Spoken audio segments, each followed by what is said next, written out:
What's going on, guys? My name is War27 and welcome to another Yu-Gi-Oh! Deck profile. And today I would be doing a deck profile of Dark Magician deck. And this is one of my favorite decks. This deck is just amazing and it's a classic. Alright, so let's get started. This is also a 40 card deck, so we run 3 copies of Dark Magician. Again, just like the Blue Eyes deck, you're not playing a Dark Magician deck correctly if you don't have 3 copies of Dark Magician. He is the heart and soul of this deck. And then 3 copies of Magician of Dark Illusion. This card is amazing. Apart from being a Dark Magician as well when he's on the field, so you can, Exceed Summon for your Ebon Illusions, or then use Ayatamias on it. You can do so many things with this card, but during your opponent's turn, when you activate a card to effect, whatever it is, if you activate anything during your opponent's turn, you can special summon him for free during your opponent's turn. So he's really good. He has 2500 defense and 2100 attack. But just so you guys know, the way this deck is meant to be played is you don't summon stuff, really. You don't special summon that many stuff during your turn. It's all during your opponent's turn. This deck is kind of meant to disrupt your opponent with the dark magical circles and the special summons and banishing cards. This is how this deck is meant to play, in my opinion, and that's amazing. So 3 copies of Apprentice Illusion Magician. This card is amazing. You can discard any card in your hand and special summon this card. And when this card is normal or special summon, you can add 1 copy of Dark Magician from your deck to your hand. And also, it has a kind of like an honest effect where if another Dark Spellcaster battles with an opponent's monster, send her from your hand to the grave or face up from your field to the graveyard to have your monster gain 2000 attack and defense. So it's a really good way to get over big attacking monsters. Your Dark Magician can easily get up to 4,500 attack, which will beat the Blue Eyes Chaos Max. And then we run 3 copies of Magician's Rod. I think this is one of the best cards in this deck because of his search effect. When he's normal summon, you can add 1 copy of any spell or trap card with Dark Magician in its text. So you can add your Magician's Navigation, the Ayatamias. Although I've heard some people say that you can't add the Ayatamias to your hand with Magician's Rod's effect, but the Ayatamias does have Dark Magician in this text, so I don't know what's going on there. In my opinion, you can't search it. You can also search Dark Magic Inheritance, any other cards like that. And for our monsters, we have 2 more monsters. We have 1 Sorcerer of Dark Magic and a Spellbook Magician of Prophecy. Sorcerer of Dark Magic is kind of like the boss monster of the deck, not really, but he has 3200 attack, and he's just really good. He's really easy to summon out too. All you need is to tribute 2 level 6 or higher spellcaster type monsters, and with this deck, that is pretty simple. There's no way you're ever not gonna have a Dark Magician, at least 1 level 6 or higher monster on your field. Plus, he can negate any trap card, and it is not once per turn. As long as your opponent activates traps, he will negate that. He will negate it. Every single trap your opponent throws your way, he will negate it. That's why he is amazing. And Spellbook Magician of Prophecy, when he's normal summon, you can add a Spellbook spell card from your deck to your hand. So he's just there to search out your Spellbook spell cards.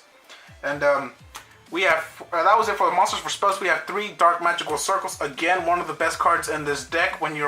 Upon activation, when you activate Dark Magical Circle, you can look at the top 3 cards of your deck and then add 1 of those cards to your hand that have Dark Magician in its text. So it's another not search card because you don't really go through the deck. It's just the top 3 cards of your deck.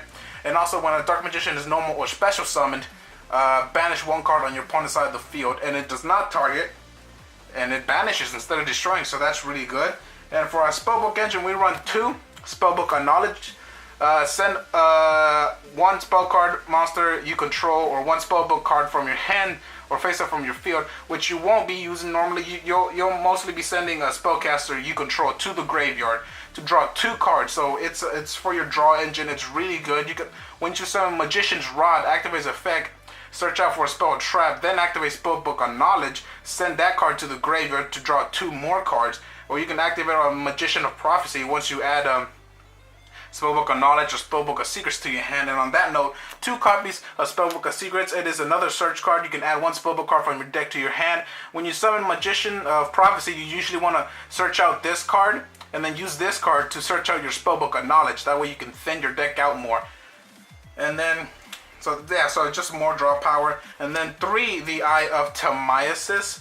This might be a little bit too much and excessive, but we do run quite a few effusions in this deck. And yeah, I just think the itemize is great. If you don't need it, you can always discard it for effects, but you won't really be doing that. And then we have 2, the Dark Magic Inheritance. Since you do run a lot of spells in this deck, you will be using up a lot of spells. Banish 2 spell cards from your graveyard, and then add 1 spell trap card from your deck to your hand with Dark Magician in its text. So it's another search card, and it's really good, so I run 2. And then 3, Pot of Dualities. This is one of the very few decks where Dark Magicians really benefit from Pot of Duality because Pot of Duality's effect is you can't, once you activate, you can't special summon for the rest of that turn, but you don't really special summon during your turn. It's during your opponent's turn. The only monster you're ever gonna summon during your turn is either a Sorcerer of Dark Magic or Apprentice Illusion Magician, and that's it. And you can always do that before you activate Pot of Duality. So triple copies of Pot of Duality, it is amazing. 1 Illusion Magic, send a spellcaster you control to the grave to add up to 2 copies from your deck or graveyard of Dark Magician to your hand. Really good. And then the 1 Dark Magic attack to get rid of your opponent's back row. It's really easy to activate since all you need is a Dark Magician on the field, and you're almost always going to have a Dark Magician on the field. And then that's it for our spells. For trap cards, we have 3 copies of Magician Navigation. This card is amazing. When you activate it, you can special summon Dark Magician from your hand, then special summon a level 7 or lower Dark Spellcaster monster from your deck. So it's really good to help out bring two more monsters onto the field. And once again, if you have Dark Magical Circle on the field, you get to banish a free card on your opponent's side of the field. So that's really good. And then we run 3 copies of, I forgot, hold on, I almost forgot. His other effect is when he's sent to the graveyard, while he's in the graveyard, you can banish Magician Navigation if you control a Dark Magician. You can banish it and then negate the effect of 1 face-up spell trap card your opponent controls. So it's a good way to negate spells and traps that your opponent tries to, activate on you. But it can't be the turn that is sent to the grave, and you have to have a Dark Magician on the field. But it's a really good card. Next is triple copies of Dark Renewal. This card is really good. When your opponent normal or special summons a monster, you can target that monster, then target one of your own spellcasters, send both to the graveyard, then special summon a Dark Magician. No, not Dark Magician, a Dark Spellcaster monster from your deck or your graveyard. So it's another way to summon your Dark Magicians or any other Dark Spellcasters, and it removes one of your opponent's monsters from the field too. So it's really good. And I did forget Eternal Soul's other effect. If he's ever destroyed, sent to the graveyard while face up on the field, destroy every single monster on your side of the field. So that is the only drawback. And that's it for the main deck. Let's go into the extra deck. So for the extra deck, we do run 2 Dark Magician, the Dragon Knights. This card is amazing. Again, summon him with Dark Magician using the Ayatamias. His name becomes Dark Magician while on the field, and your opponent cannot target your spells or traps you control with card effects, and they can't be destroyed by opponent's card effects. So it protects your Dark Magical Circles, Eternal Souls, and all that. Magician Navigate, all your spells and traps that you have set on the field. It protects every single one of them. And then we run 2 copies of Dark Paladin.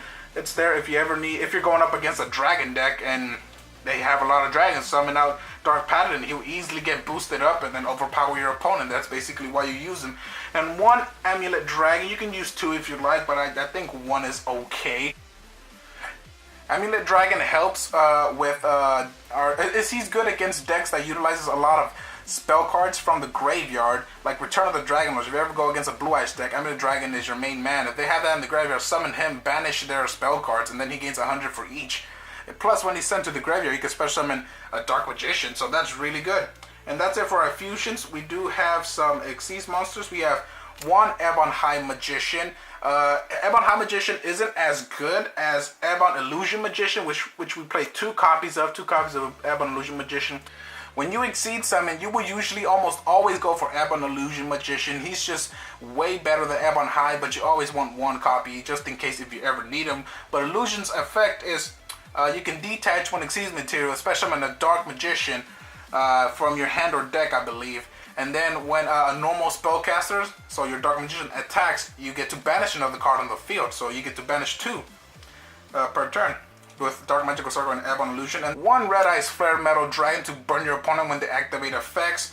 1 number 11 Big Eye to take control of your opponent's monster. 1 Naruto the Moral Leader. You summon him using a a Prince Illusion Magician. And this card usually, his only effect is when your opponent activates a spell or trap, you can detach and negate it and destroy it. So it's just to negate spells and traps. And for the last of our Xyz monsters, we play one number 39 Utopia Beyond. You summon him using your Prince Illusion Magicians. When he's summoned, all your opponent's monsters attack go down to 0, so that's really good. And we do run 2 Link monsters, 2 Link Spiders. Link Spider, in my opinion, is really good in this deck because if you have an Eternal Soul on the field and you have no other ways of summoning out a Dark Magician to banish cards, what you can do is send a Dark Magician to the graveyard to Link Summon for Link Spider, then activate Eternal Soul's effect to special summon your Dark Magician from the graveyard to banish another monster on your opponent's side of the field. So yeah, that has been my Dark Magician deck profile.